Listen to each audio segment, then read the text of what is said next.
What's up, everybody out there in YouTube land?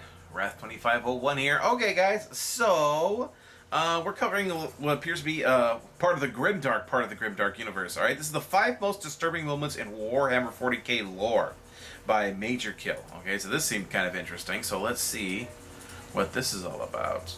All right, and go. Today we'll go over the 5 of the most bone-chilling, goosebump-raising, and penis de-erectioning moments in Warhammer 40k. Unless you're a Slaanesh into the Slaaneshi thing, you know, Slaaneshi.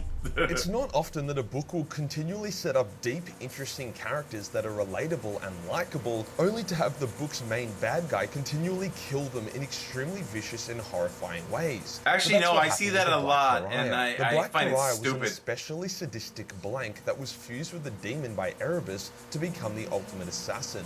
It could shapeshift, regenerate from nearly any wound, had increased speed and strength, could eat people to take their forms, and if it tasted your blood, it could consume your soul. Erebus believed that it could assassinate the Emperor, hence sent it out on this mission.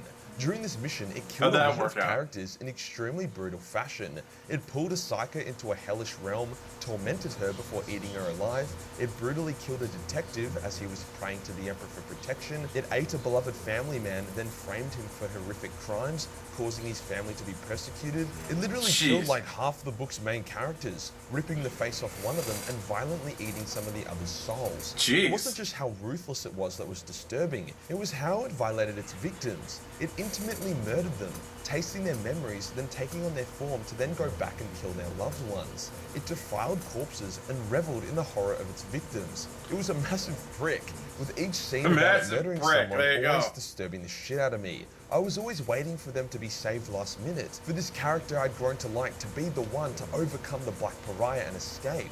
But no, pretty much every time they were mercilessly annihilated. That's the grimdark the Black Pariah's death was pretty satisfying. Shot in the head, then set ablaze. But that was a small comfort for all the horror and death it inflicted in the most disturbing of ways. It's pretty hard to feel bad for the servants of chaos. Most of them are dicks, and all of them get what they deserve eventually. But the Wordbearer's first journey into the Eye of Terror and then jumping into the Warp without a Gellerfield, followed by their horrific return to their legion, was pretty fucking disturbing. Basically, Argyle Tal and his chapter of the Serrated Sun agreed to follow a demon into the Eye of Terror to uncover the primordial truth of chaos. They are shown numerous disturbing visions before eventually agreeing to turn off their Gellerfield at the behest of the demon with them. Demons then swarm the ship and violently murder the fuck out of all the Wordbearers on board. A shocked Pikachu face moment. However, after some time, the Wordbearers all awake totally intact. After they had been killed, each Wordbearer had then been possessed by a demon that brought them back to life. The demons weren't done fucking with them though. The ship was very damaged and low on supplies. The entire mortal crew was also viciously massacred, so the Wordbearers had to try and fix the ship and fly it back into real space. It took them months, and since they had no food, they started cannibalizing the rotting corpses of the crew, and when that was gone, they begun cannibalizing each other. Most of the chapter died not because of the demon attack, but because they were eaten by their fellow Astartes. Technically, they all died from the demon attack. Argyle and his chapter had been gone for minutes. For Argyle, it had been months. It was so disturbing as Argyle performed this task out of loyalty to Lorgar and duty to his legion, only to endure the most agonizing death followed by the most horrific few months of anyone's life. All because demons are fucking assholes and could have just sent the primordial truth over email. Pretty much anything about the Emperor's children is disturbing, but these days they are mostly comically disturbing. However, during their fall to Slaanesh and depravity, they are at their worst. Still, not as bad as the crew who suffered alongside them. There was a famous artist on board, Serena D'Angelis, who had felt the touch of Slaanesh when she visited the corrupted Leia temple alongside Fulgrim. She began attempting to paint the ultimate portrait of Fulgrim, but was super frustrated with her work, so she began mixing paints using her own piss, shit, blood, and cum. She would cut herself all over her body, but these weren't enough, so every once in a while she would clean herself up a bit, go down to the ship's bar, seduce some lonely guy to bring back to her room, and then while initiating sex, she would slit their throat and then use their blood and corpse to continue the painting. It was a very disturbing parallel to addiction. Sometimes she would become lucid and horrified with herself, but the desire to continue the painting was too strong. When her close friend and the man she truly loved came to check up on her, he was mortified about the state of her room, herself, and the smell. He wanted to help her, but she started crying and screaming for him to leave, as her inner demons were telling her to kill him and use his blood for the painting. Eventually, she is able to overcome her addiction through Will and the love she has for a friend.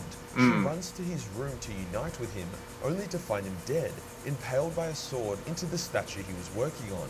This completely breaks her, as she then cries for her dead friend before impaling herself on the same sword, joining her love in death. Wait, what? Then how'd that happen to him? Despite the outlandishness of Warhammer 40k, you could really feel the disturbing similarities this has to real-life addiction, and I was creeped out the entire time I read through this, watching a talented, smart, beautiful woman full of life become this decrepit creature. Continuing the theme it's a fine line between artists and insanity. They're all fucking yuck.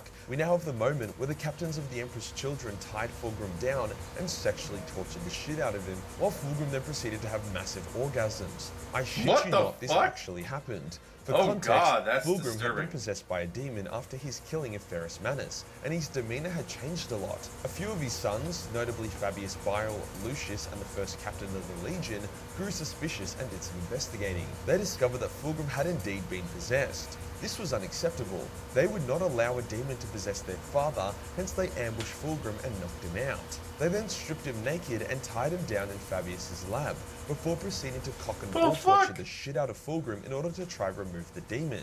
The gross thing is that Fulgrim actually loved it and wasn't actually possessed when they were doing it. He would continually come as they literally shoved torture devices up his asshole. At one point, 4 Astartes were simultaneously going at it on Fulgrim.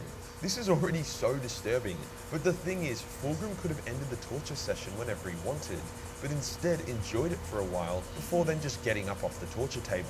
However, by far the most fucked thing out of all of this is that Space Marines see their Primarch as a father, and Primarchs see their Space Marines as sons. So it was a bunch of sons that's even torture worse, raping their father who was loving it. Overall, very disturbing scene. Have fun with that mental image. No disturbing this would be complete without the Demoncular Bar, an efficient method of recruitment. That I can't even show a semi-censored version because that's how disturbing it is. Pumping them Jeez, man, what the hell? They were the size of their house, I would not recommend googling and gene seed up the woman's orifices. Then, after a certain now I'm thinking of it's probably something along the lines of Goosh Goosh. Woman who would then be stitched back together and forced to endure the same process over and over until they died. Jesus Christ. To make matters even worse, the Space Marines that came out of the Demoncular Bar had no skin, with many being horribly deformed. Now sprinkling in a bit of tragedy, those misshapen unfleshed were actually just like naive yet quite nice people, and they helped Uriel Ventress, an Ultramarine captain, to destroy the Demoncular Bar and end the nightmare. In return, Uriel actually got them off the world and to safety, but due to some unfortunate random warp spaghetti, the Unfleshed were driven into a frenzy with only one surviving. Uriel is talking to the last remaining Unfleshed, with orders from the Grey Knights to put him down. But Uriel doesn't want to just kill the distraught Unfleshed. He tells the Unfleshed that he is a good man, and that the Emperor loves him before showing him a shining necklace of the Imperial Aquila. The Unfleshed smiles and says the Emperor does love me, as the necklace reflected an image of a handsome young boy, the visage the Unfleshed would have had if the Iron Warriors hadn't mutated him into this abomination. As the Unfleshed looks at his perfect reflection with a smile on his face, Uriel shoots him in the head.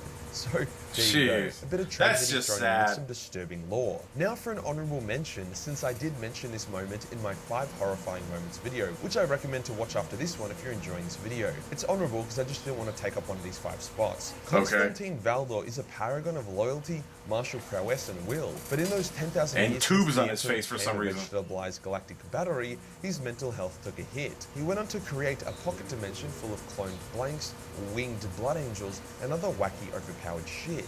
The disturbing part comes in with the cloned blanks. See, they aren't just blanks, they are modified. When the cloned blanks complete their training, they then have these strange warp spiders put down their throat. These spiders will stay there and grant their blank increased power, including the ability to create a magic death ball that can be sent to go out and fuck shit up. A side effect was the way these blanks now spoke. Since they had a spider in their throat, it was very subtly off, like there was a bit of metal in their throat, like a slight static in their speech. It triggered the uncanny valley effect as it sounded human, Why? but just wasn't quite right. There's so much when one of these blanks fucked up fought shit against in an the Emperor's Imperium. Why children's would anybody Psyker, notice? The Astartes forcefully pulled the Psyker out of the blank's throat Spider. in a very disgusting scene before crushing it. The really disturbing part is that when the protagonist of the books this happens in realizes that she was actually not far off having a spider put down her own throat. That gives me the heebie-jeebers. Yeah. I fucking hate spiders and Yes. I live in Australia. Exactly, If you enjoyed the that's video, why like, he support the hates channel, spiders. Pick up a Major Mini. Okay, so yeah, advertisements at the beginning and end have to be cut off. So yeah, that was pretty screwed up. You gotta realize this isn't just shit that happened. You know, this is something that somebody actually took painstaking effort to think of and then fill in the details. Who is the sick bastard who thought of this shit? Anyway. There you go, guys. Hope you found this informative, if not entertaining. Like the video, subscribe, and definitely click on the link to the original. Like and subscribe over at Major Kill's channel. And check out my other channels, my game channel and my main channel, my shorts channel, where other shenanigans are going on. Preferably less disturbing ones. And, you notice I said preferably. And I will see you guys next time. Tune in every day for new content. Bye-bye.